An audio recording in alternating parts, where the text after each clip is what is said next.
ஒரு ஆணவன் துணை இருந்தால் மட்டும்தான் இந்த உலகை கற்பனம் செய்ய வேண்டும் என்று ஒரு ஆணவன் துணையை தேடினேன். அப்படி எங்கு தேடினாலும் ஒருவரும் கிடைக்கவில்லை. அப்படி கிடைக்காத போது நான் ஆற்றங்கரைக்கு சென்று நான் எப்படி உருவரை சென்றேன்?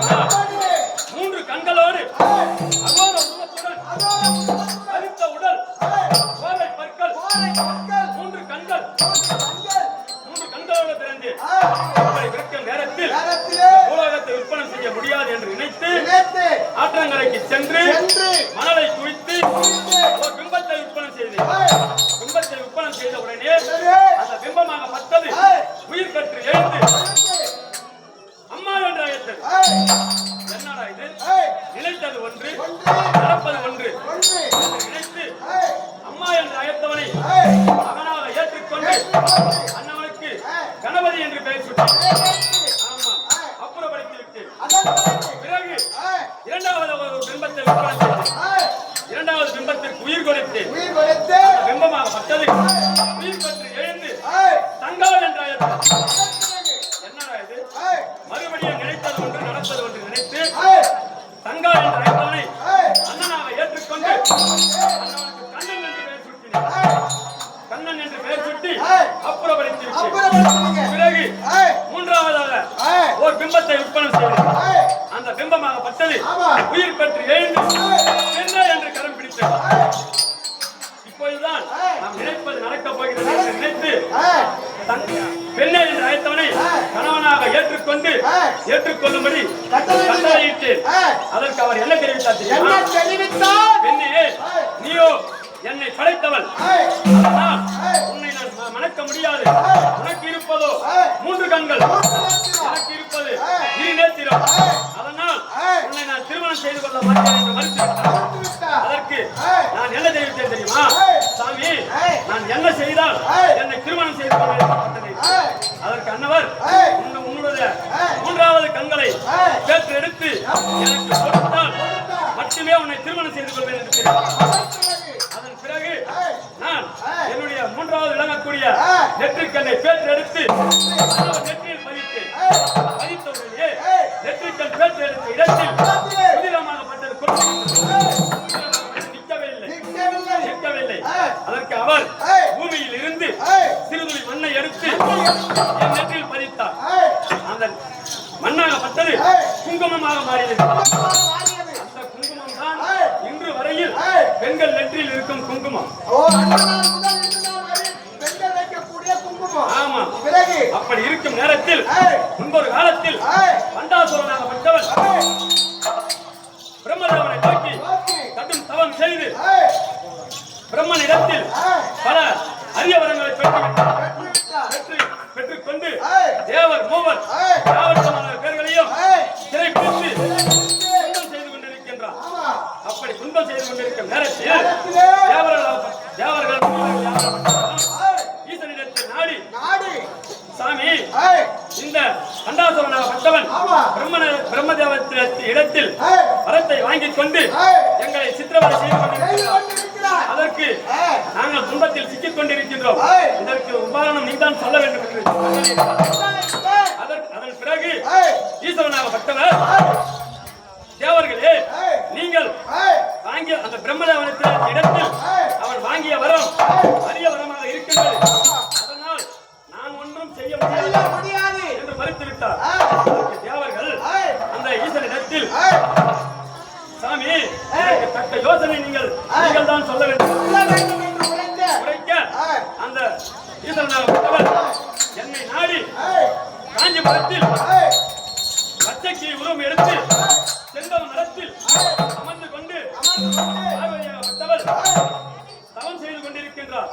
அன்னவனிடத்தில் சென்றால் மட்டுமே உங்களுக்கு விமோசனம் கிடைக்கும் தெரிவித்தார். அதன் பிறகு தேவர்களாகப்பட்டவர்கள் தேவர் மூவர் முனிவற்ற சென்று பச்சைக்கு உருவம் எடுத்து காஞ்சிபுரம் வந்தடைந்தனர். என்னை நாடி காஞ்சிபுரம் வந்தடைந்தனர். அப்படி வந்தடையும் நேரத்தில் என் பாதத்திலிருந்து சரணடைந்தார்கள். அதற்கு தேவர்களே, உங்களுக்கு என்ன துன்பம்? நான் இருக்கின்றேன். அதன் பிறகு தேவர்கள், தாயே, இந்த பண்டாசுரனாகப்பட்டவன் பிரம்மதேவனிடத்தில் அரிய வரங்களை பெற்றுக்கொண்டு எங்களை துன்பப்படுத்திக் கொண்டிருக்கிறார். அண்ணனிடத்தில் எங்களை தான் காக்க வேண்டும், நீ காக்க வேண்டும் என்று தெரிவித்தார். அதற்கு நான், தேவர்களே, நான் இருக்கின்றேன், எதற்கும் நீங்கள் அஞ்ச வேண்டாம் என்று நினைத்து நீங்கள் இந்த காஞ்சிமா நகரிலே இங்கே வீட்டிருங்கள். அந்த பண்டாசுரனாகப்பட்டவன் எங்கு இருக்கின்றார் என்று அலைந்து திரிந்து அகோர உருவத்துடன் 18 கரங்களை கொண்டு அகோர உருவத்துடன் ஆகாய மார்க்கமாக சுற்றி கொண்டு வந்து அந்த நேரத்தில் அந்த பண்டாசுரனாகப்பட்டவன் ஒரு குகைக்குள்ளே உறங்கிக் கொண்டிருந்தான்.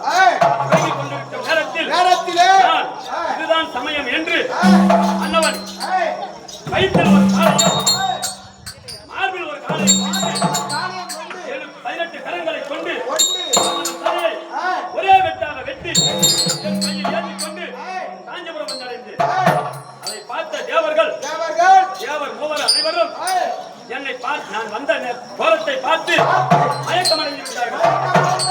ஆமா, மயக்கமடைந்த நேரத்தில் நான் தேவர்கள் இப்படி ஆகிவிட்டார்கள் என்று நினைத்து கன்னி பெண்ணாக 9 வயது கன்னி பெண்ணாக பட்டாடை உடுத்தி கையில் கற்பம் வில்லும் அனைத்தையும் ஏந்திக் கொண்டு அவர்களுக்கு காட்சி கொடுத்து அதன் பிறகு தேவர்களாகப்பட்டவர், தாயே, இந்த பண்டாசுரனிடத்தில் என்னை காப்பாற்றீர்கள். அதனால் இன்றிலிருந்து நீங்கள் இந்த காஞ்சிமா நகரை விட்டு செல்லக்கூடாது என்று கட்டளையிட்டார்கள். அதற்கு நான் என்ன தெரிவித்தேன் தெரியுமா? தேவர்களே, இந்த காஞ்சிமா நகரிலே நான் குடிகொண்டிருந்தால் எனக்கு நீங்கள் ஒரு ஆலயம் கட்ட வேண்டும் என்று அப்படி நேற்றவுடன் சொன்ன உடனே அன்னவர்கள் குழியை தோண்டினார்கள். ஒரு மண்டபம் கட்டுவதற்கு குழியை தோண்டும் நேரத்தில் அந்த குழியில் இருந்து மல்லவன் என்று ஒரு அரக்கன் பிறந்தான். அந்த மல்லவன் பிறந்து வந்த உடனே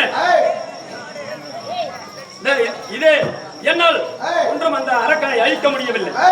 அதற்கு நான் என் அண்ணன் கண்ணனை அழைத்து அண்ணா, இந்த மல்லவன் அரக்கனை கொன்றுவிடு. அதற்கு மன்னவரும் மல்லவனும் ஒருவருக்கு ஒருவர் சண்டையிட அன்னவன் உதிரத்தில் இருந்து ஒரு துளியும் ஒரு அரக்கனாக உதித்துக் கொண்டே இருக்கின்றான். அன்னவனை அழிக்க முடியவில்லை. அதற்கு மகன் என்ன தெரிவித்தார்? உன்னுடைய வயிற்றை அழைத்து வந்தால் மட்டுமே இந்த அரக்கனை அழிக்க முடியும் என்று நினைத்து சிவனை நாடி சிவனை வரை ஆமா அந்த சிவன் வந்தவுடனே பூதகணங்களை அனுப்பி ஒரு துளியும் பூமியில் விழாமல் படி அந்த உதிரத்தை பூதகனாகப்பட்டது வருகிக் கொண்டே இருக்கிறது. அதன் பிறகு சமாதானம் அடைந்து அந்த மல்லதன் என்ற அரக்கன் ஐந்து விட்டான்.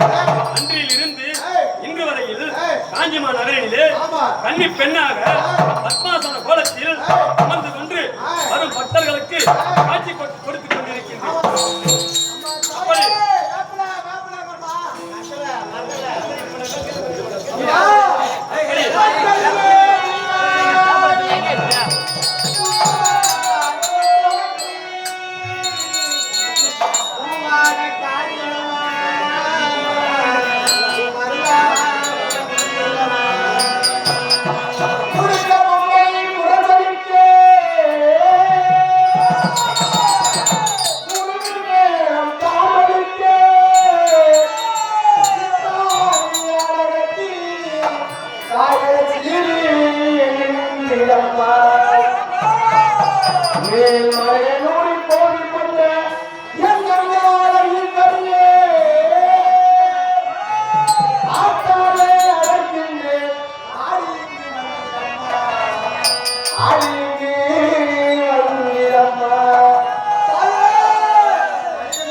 செய்வதற்கு இப்பொழுது காமாட்சி அம்மன் அவதரித்திருக்கிறார்.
நான் வருகின்ற நேரத்திலே அத்தலம் அப்படி சொல்லக்கூடிய மேல வாத்தியங்கள்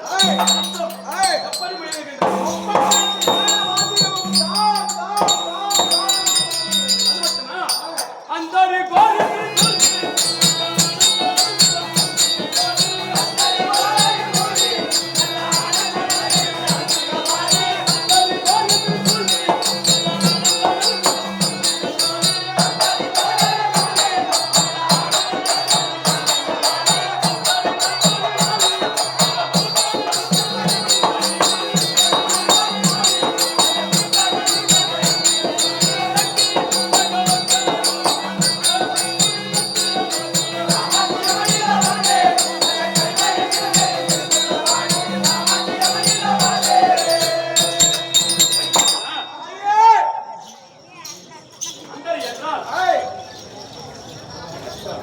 சுந்தரி என்றால் உலகில் உள்ள பெண்களிலே மிக அழகு படைத்தவனாய் இருப்பதற்கு சுந்தரி என்றோம். அந்தரி என்றால் நானும் என்னுடைய பிராணவதியும் அந்தரத்தில் நின்று ஒருவருக்கு ஒருவர் சரிநிலையாக ஆடியதால் அந்தரி என்றோம். நச்சரி என்றால் நச்சு என்றால் பாம்பு. அந்த பாம்பையே ஆபரணமாக அறிந்ததால் நச்சரி என்றும் பெயர்.